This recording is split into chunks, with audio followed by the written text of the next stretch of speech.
Hello everybody, welcome back to my 1 minute cloud computing learning session. In this session, we'll be talking about the differences between database, data warehouse and data mart.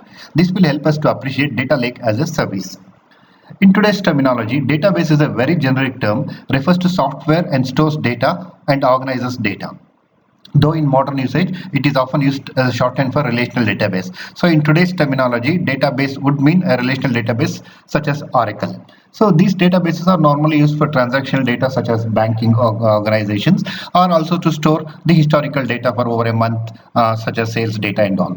A data warehouse is a database that is designed to support business intelligence and advanced analytics. What it actually means is, if a company would like to know its performance, then it needs some parameters and the data related to those parameters. So data warehouse is created in such a fashion that it is want to focus and find out the performance in that particular area, and that particular data is fetched from the database and stored for this analysis.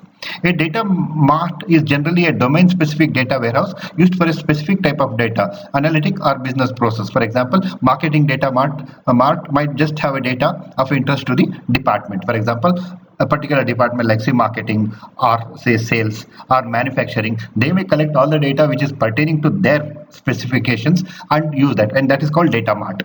Data cloud is an emerging term that companies use in different ways, but generally refers to a cloud deployment of any of these styles of databases, often with some kind of integration tooling as well as data movement.